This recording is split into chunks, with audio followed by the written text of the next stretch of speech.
गुरु ब्रह्मा गुरु विष्णु गुरुदेव महेश्वर गुरुरेव परब्रह्म तस्मै श्री गुरवे नमः।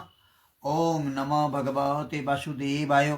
श्रीमद्भागवत गीता अथ द्वितीय अध्याय श्लोक नम्बर 59। विषया विनिर्वर्तन्ते निराहारस्य देहिना रसवर्जं रसः पश्य परं दृष्टा निवर्तते। অনুবাদ, দেহধারী জীব ইন্দ্রিয় সুখভোগ থেকে নিবৃত হতে পারে, কিন্তু তবুও ইন্দ্রিয় সুখভোগের আসক্তি অন্তরে থেকেই যায়। কিন্তু উচ্চতর স্বাদ আস্বাদন করার ফলে সেই বিষয় তৃষ্ণা থেকে চিরতরে নিবৃত হওয়া যায়।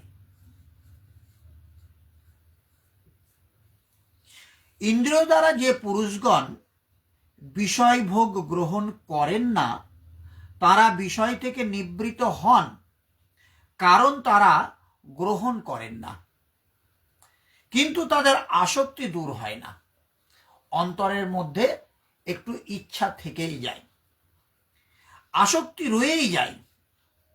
সম্পূর্ণরূপে ইন্দ্রিয় সমূহকে বিষয় থেকে আকর্ষণ করেন যে নিষ্কাম কর্মীগণ, তাদের আসক্তি পরম দৃষ্টা পরম তত্ত্ব পরমাত্মার সাক্ষাৎকার হলে নিবৃত হয়। তা না হলে পারে আমরা যতই ভেক ধরে সাধু সাজার চেষ্টা করি, অন্তরে লোভ থেকেই যাবে। যতই নিরামিষ খাওয়ার গল্প করি না কেন, বাজার থেকে এঁচড় কিনে নিয়ে গেলেও সেরকম করে কষিয়ে রান্না করার কথা মাথায় এসে যাবে। ফুলকপির রোস্ট খাবে, অথচ বলবে ভালো করে জমিয়ে রান্না করে দিতে। তার মানে বিষয়টা, সেই অন্তরের লোভটা কিন্তু রয়েই যাচ্ছে। কিন্তু পরমতত্ত্ব পরমাত্মার সাক্ষাৎকার হলে সবটাই নিবৃত হয়। তবে এই সাক্ষাৎকার কিন্তু এই চর্মচক্ষু দিয়ে হয় না, এটা হয় দিব্য চক্ষু দিয়ে, যে চক্ষুটা আমার গুরুদেব উন্মোচন করে দিয়েছেন। অজ্ঞান তিমিরন্ধস্য জ্ঞানাঞ্জন শলাকয়া চক্ষুরুন্মীলিতং যেন তস্मै শ্রী গুরবে নমঃ। এই গুরুদেব যে জ্ঞান চক্ষু উন্মেষ করেছে, সেই জ্ঞান চক্ষুর দ্বারা যখন ভগবানের সাক্ষাৎকার হবে, তখন এইটাই নিবৃত হয়। মহাপুরুষ কচ্ছপের মতো নিজের ইন্দ্রিয় সমূহকে বিষয়ে লিপ্ত করেন না। ইন্দ্রিয়গুলো থাকবে, কিন্তু তার সেটা প্রয়োজনে কাজে লাগবে। ইচ্ছা সমূহ বিষয় থেকে নিবৃত হলে সংস্কার লুপ্ত হয়ে যায়, এদের আত্মপ্রকাশ ঘটে না। নিষ্কাম কর্মযোগের আচরণ করে পরমাত্মার প্রত্যক্ষ দর্শনের সঙ্গে সঙ্গেই সেই পুরুষের বিষয়াসক্তি দূর হয়। চিন্তন পথে প্রায়ই হঠকারিতা দেখা যায়। দৃঢ় থেকে ইন্দ্রিয়গুলিকে বিষয় থেকে আকর্ষণ করে নিবৃত হয়ে যান, কিন্তু মনে আসক্তি ও বিষয় চিন্তন লেগেই থাকে। এই আসক্তি পরম দৃষ্টা পরমাত্মার সাক্ষাৎকার হলেই দূর হয়, তার আগে নয়। তার আগে পর্যন্ত আমরা নিজেরা বলবো যে সন্ন্যাস হয়েছি, ভিক্ষাশ্রয় করেছি, মাধুগিরি করছি, কিন্তু বিষয়ের প্রতি আসক্তি রয়েছে, সেগুলো সঞ্চয় করবার মানসিকতা থেকে দূরে যাবে না। ভোগ বাসনা রয়েই যাবে। সেখান কবে গেলে মাধুকরীতে বেশি করে মানুষ ভিক্ষা দেবে, কবে গেলে কম করে দেবে, সেই দিনক্ষণ বুঝে তবে ভিক্ষা করতে বেরোব। পূজ্য মহারাজ যে এই সম্বন্ধে নিজের জীবনের একটি ঘটনা বলতেন। গৃহত্যাগের পূর্বে তার প্রতি 3 বার আকাশবাণী হয়েছিল। আমি জিজ্ঞাসা করেছিলাম, মহারাজজি, আপনার প্রতি আকাশবাণী কেন হয়েছিল, আমাদের প্রতি তো হয়নি। তখন মহারাজজি বলেছিলেন, ও এই শঙ্কা মহুকে ভয় রহি, অর্থাৎ এই সন্দেহ আমারও হয়েছিল। তখন অনুভব হলো যে আমি গত 7 জন্ম থেকে সাধু ছিলাম। 4 জন্ম থেকে সাধুর বেশে তিলক কেটে ভস্য মেখে কোথাও কমণ্ডল নিয়ে বিচরণ করেছি। ভাবুন কথাগুলো। তাহলে 7 জন্ম থেকে সাধু সে রয়েছে, অথচ 4 জন্ম কি করেছে, সাধু সেজেছে, তিলক করেছে আর কমণ্ডল নিয়ে এখানে এখানে ঘুরে বেরিয়েছে। যোগ ক্রিয়ার জ্ঞান ছিল না। তাহলে সাধু হলে হবে না, যোগ ক্রিয়ার জ্ঞান থাকতে হবে। আমি সাধু সাজলাম, ভেকাশ্রয় করলাম, বৈষ্ণব হয়ে গেলাম, কিন্তু আমি জানলাম না মূলাধার চক্র কোথায়, স্বাধিষ্ঠান চক্র কোথায়। মূলাধার, স্বাধিষ্ঠান, মণিপুর, অনাহুত, বিশুদ্ধি চক্র, আজ্ঞাচক্র, সহসার চক্র, এগুলোর অবস্থান কোথায় রয়েছে। ইরা পিঙ্গলা শিসংমার গতিবিধি জানলাম না, অথচ আমি সাধু সেজে বসে থাকলাম। এই সম্পর্কে বলা যায় যে মন, অন্য কাউকে বলছি না, আমি আমার মনকে বলছি, মন তত্ত্বপ্রেমে মর্ত হয়ে গর্ত খুঁড়ে মরো না, মালা পরে তিলক কেটে গোসাই হওয়া যাবে না। যদি তুমি হবে গোসাই, ত্যাগ করে সব বিষয় আশয়, গোবিন্দের চরণ করো সাধনা, তত্ত্বপ্রেমে মর্ত হয়ে গর্ত খুঁড়ে মরো না।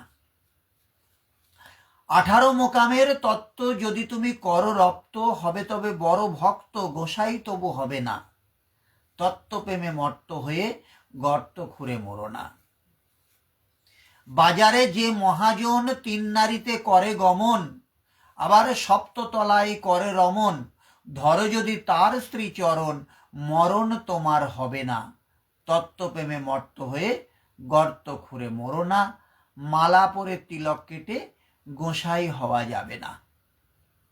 তাহলে কি হলো না, 4 জন্ম সাধুর বেশে তিলক কেটে ভস্য মেখে মানে ছাই মেখে কোথাও কমণ্ডল নিয়ে বিচারণ করেছি, যোগক্রিয়ার কোনো জ্ঞানই ছিল না। কিন্তু গত 3 জন্ম ধরে যেমন হওয়া উচিত তেমন সাধুই ছিলাম।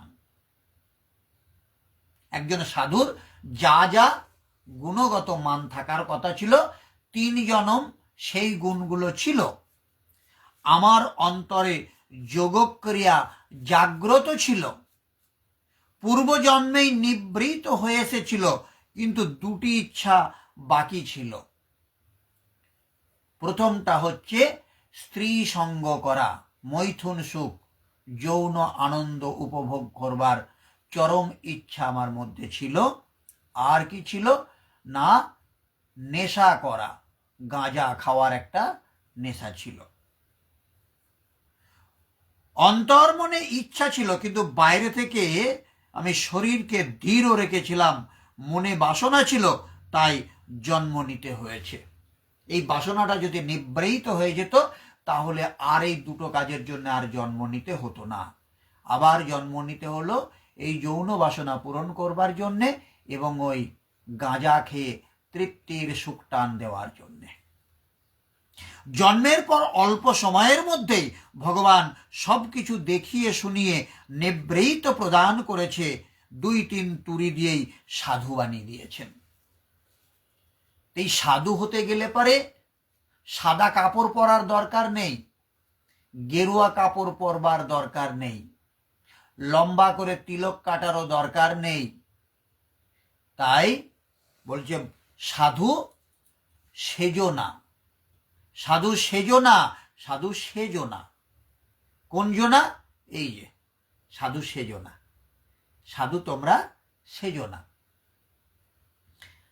এই কথা শ্রীকৃষ্ণ বললেন যে ইন্দ্রিয়ের সাহায্যে যিনি বিষয় গ্রহণ করেন না সেই পুরুষও বিষয় থেকে নিবৃত হয়, কিন্তু সাধনা করে পরম পুরুষ পরমাত্মার সাক্ষাৎকার হলে বিষয়গুলির আসক্তিও চলে যায়।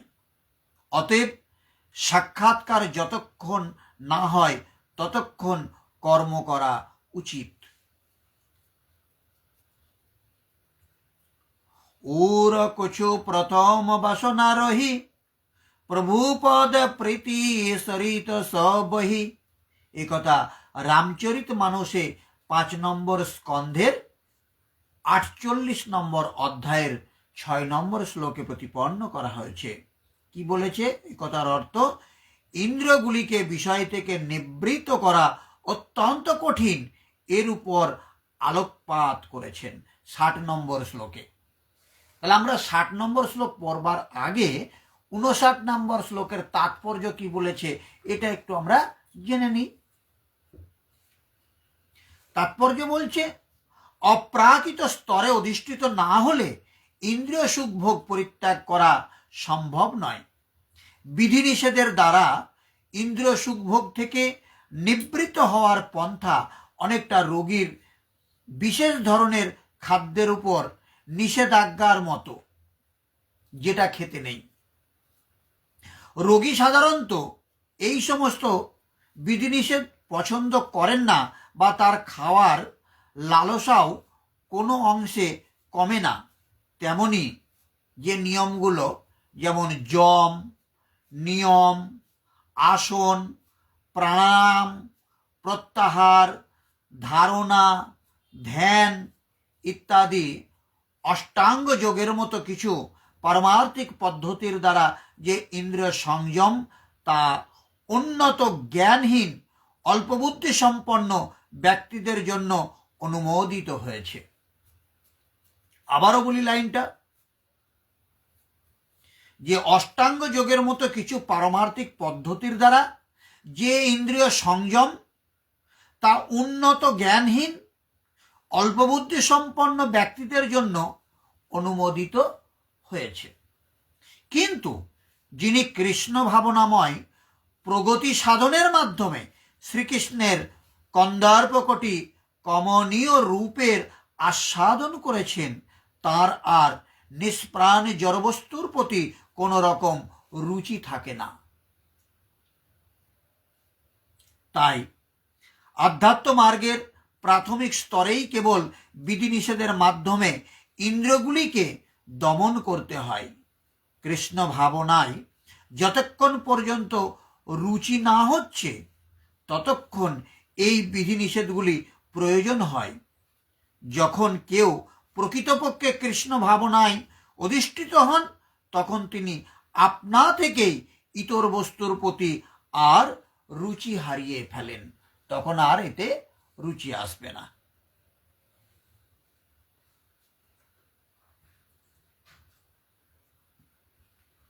তাহলে আমরা কিছুক্ষণ আগে বললাম যে ইন্দ্রিয়গুলিকে, যে রামচরিত মানসের 5 নম্বর স্কন্ধের 48 নম্বর অধ্যায়ের 6 নম্বর শ্লোকে যেটাকে রামচরিত মানসে বলা হয়েছে, উর কুচু প্রথম বাসনা রহি প্রভু পদ প্রীতি সরিত সবহি। একথার অর্থ হচ্ছে, ইন্দ্রগুলিকে বিষয় থেকে নিবৃত করা অত্যন্ত কঠিন, এর উপর আলোকপাত করলেন। কি আলোকপাত করলেন? যত হি পিকন্তেয় পুরুষস্য বিপশ্চিত ইন্দ্রিয়ানি প্রমাতিনি হরন্তি প্রসভং মনঃ।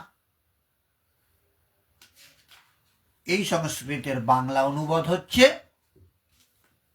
হে কন্তেয়, ইন্দ্রিয় সমূহ এতই বলবান এবং চিত্ত বিক্ষেপকারী যে তারা ইন্দ্রিয় সংযমে যত্নশীল বিবেক সম্পন্ন পুরুষের মনকেও বলপূর্বক বিষয়াভিমুখে আকর্ষণ করে, মানে বিষয়ের দিকে টেনে নিয়ে যায়।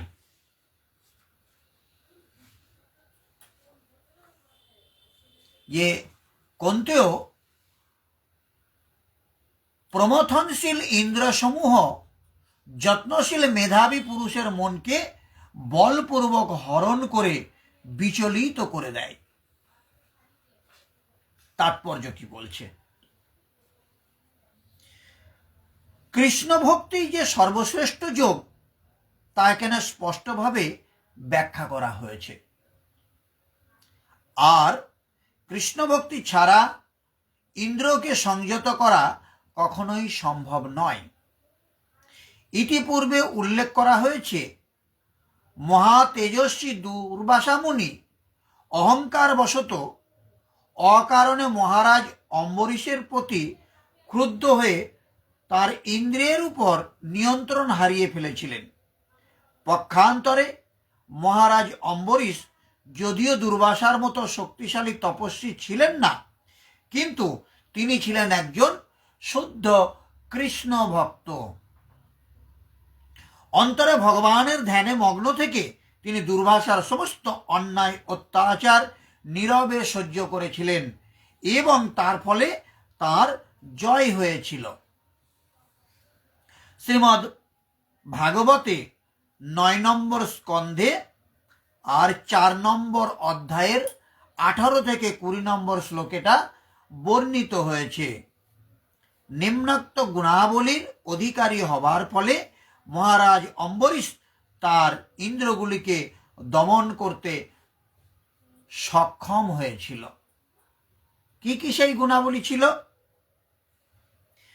সবাই মন কৃষ্ণ পদারবিন্দর জর চারংসি বৈকুণ্ঠ গুণানুবর্ণনে কৌর হরিণ মন্দির মার্জনাদিষু শ্রুতিনং চকারচ্যুত সৎকাথদ্বয়ে মুকুন্দ লিঙ্গালয় দর্শন দৃশ্য তদ্ভূত ত্যাগত্র স্পর্শ অঙ্গ সঙ্গমম ঘ্রাণং চ তৎপাদ সরজ সৌরভে শ্রীমত্তুলসারসনং তপর্পীতে পদৌ হরে ক্ষেত্র পদানুসর্পণে শিরো ঋষিকেশ পদাভিবন্দনে কামং চ দস্যেনাতো কামাম মায়া যতত্তম শ্লোক জনাশ্রয়ারতি। মহারাজ অম্বরীশ তার মনকে শ্রীকৃষ্ণের চরণারবিন্দের ধ্যান, তার বাণী বৈকুণ্ঠের গুণ বর্ণনায়, তার হস্ত ভগবানের মন্দির মার্জনে, তার কর্ণ ভগবানের লীলা শ্রবণে, তার চক্ষু ভগবানের সচ্চিদানন্দময় রূপ দর্শন এবং অঙ্গ ভক্তের অঙ্গ স্পর্শনে, তার নাসিকা ভগবানের শ্রীচরণের অর্পিত ফুলের ঘ্রাণ গ্রহণে, আর তার জিহ্বা ভগবানকে অর্পিত তুলসীর স্বাদ আস্বাদনে, তার পাদোদ্বয় ভগবানের মন্দির সম্বলিত তীর্থস্থান ভ্রমণে, তার মস্তক ভগবানের উদ্দেশ্যে প্রণতি নিবেদনে এবং তার বাসনা ভগবানের বাসনা পূরণার্থে নিয়োজিত করেছিলেন। আর এই সমস্ত গুণাবলী তাকে ভগবানের মতপর ভক্তে পরিণত করেছিলেন। তাহলে আমরা আমাদের ইন্দ্রিয় সমূহ কোন কাজে লাগাই? আমাদের জিহ্বা আমরা আকতা কুকতায় কাজে লাগাই, আমাদের নাসিকা আমাদের ইচ্ছামতো ঘ্রাণ গ্রহণ করতে চাই, আমাদের চক্ষু দিয়ে কুরুচিপূর্ণ দৃশ্য আমরা দেখতে চাই, আমাদের অন্তরে অন্য কিছু বাসনা জেগে থাকে, আমাদের হাত দিয়ে আমরা কুকর্ম করে থাকি এবং আমাদের পদদ্বয় দিয়ে নিষিদ্ধ জায়গায় আমরা যাতায়াত শুরু করি। এই তো আমাদের পরিস্থিতি। আজকে কোথাও ভাগবত আলোচনা হলে পারে সেখানে শ্রবণের জন্য লোক পাওয়া যায় না, কিন্তু কোথাও ডিজে বাজিয়ে যদি নাচ হয় সেখানে ঠান্ডার মধ্যেও লোক ভিড় করে দাঁড়িয়ে যায়। কিন্তু অম্বরীশ ঋষি যেটা করেছিলেন, তার প্রত্যেকটা ইন্দ্রিয় সমূহকে তিনি ভগবানের সেবায় নিয়োজিত করেছিল। এই সূত্রে মৎপর শব্দটি খুবই তাৎপর্যপূর্ণ। কিভাবে মৎপর হওয়া যায় তা মহারাজ অম্বরীশের আচরণের মাধ্যমে বর্ণনা করা হয়েছে। আবার বলি বিষয়টা, যে শ্রীকৃষ্ণ তার মন রেখেছিল ভগবান শ্রীকৃষ্ণের চরণারবিন্দে ধ্যানে, তার বাণী বৈকুণ্ঠের গুণ বর্ণনায়, তার হস্ত ভগবানের মন্দির মার্জনে, তার কর্ণ ভগবানের লীলা শ্রবণে, তার চক্ষু ভগবানের সচ্চিদানন্দময় রূপ দর্শনে, তার অঙ্গ ভক্ত অঙ্গ স্পর্শনে, তার নাসিকা ভগবানের শ্রীচরণে অর্পিত ফুলের ঘ্রাণ গ্রহণে, আর তার জিহ্বা ভগবানকে অর্পিত তুলসীর স্বাদ আস্বাদনে, তার পাদোদ্বয় ভগবানের মন্দির সমন্বিত তীর্থস্থান ভ্রমণে, তার মস্তক ভগবানের উদ্দেশ্যে প্রণতি নিবেদনে এবং তার বাসনা ভগবানের বাসনা পূরণার্থে নিয়োজিত করেছিলেন। তা মৎপর পরম্পরায় আচার্য মহাপণ্ডিত শ্রী বলদেব বিদ্যাভূষণ মন্তব্য করেছেন, মদ ভক্তি প্রভাবেন সর্বেন্দ্রিয় বিজয় পূর্বিকা তত্ত্বদৃষ্টি সুলভেতি ভাব। ভগবান শ্রীকৃষ্ণের সেবা করবার মাধ্যমেই কেবল ইন্দ্রিয়গুলিকে সম্পূর্ণভাবে সংযত করা যায়। আবার কখনো কখনো আগুনের দৃষ্টান্তও দেওয়া হয়েছে। লেলিহান আগুন যেমন একটি ঘরের মধ্যে সবকিছু পুড়িয়ে ফেলতে পারে, তেমনি যোগীর হৃদয়ে অবস্থিত ভগবান শ্রী বিষ্ণুর তার অন্তরের সমস্ত কলুষিত দগ্ধ করে দেন। যোগসূত্রেও ভগবান শ্রী বিষ্ণুকে ধ্যান করবার নির্দেশ দেওয়া হয়েছে, শূন্যে ধ্যান করবার কোনো কথাই বলা হয়নি। অতএব নিরাকারের ধ্যান করার দরকার নেই, ভগবান শ্রীকৃষ্ণের ধ্যান করার কথা বলা হয়েছে। যে সমস্ত তথাকথিত যোগী বিষ্ণু ছাড়া অন্য কিছুর ধ্যান করে তারা কোনো অলিক ছায়ামূর্তির দর্শন করবার আশায় অনর্থক সময় নষ্ট করে থাকে, আমাদের কৃষ্ণ ভাবনাময় হতে হবে, পরমেশ্বর ভগবানের প্রতি ভক্তিপরায়ণ হতে হবে। এটিই হচ্ছে মনুষ্য জীবনের প্রকৃত উদ্দেশ্য। আজ এই পর্যন্তই থাক। 62 নম্বর শ্লোকটা আমরা আগামী দিন আলোচনা করব। ওম সর্বে ভবন্তু সুখিনঃ, সর্বে সন্তু নিরাময়া, সর্বে ভদ্রাণি পশ্যন্তু, মা কশ্চিৎ দুঃখভাগ্ ভবেৎ। ওম শান্তি শান্তি শান্তি। সমস্ত মানুষ সুখী হোক, সমস্ত মানুষ রোগমুক্ত হোক, সমস্ত মানুষকে আমি দেখতে চাই তারা যেন কোনো দুঃখ ভোগ না করে। হরে কৃষ্ণ।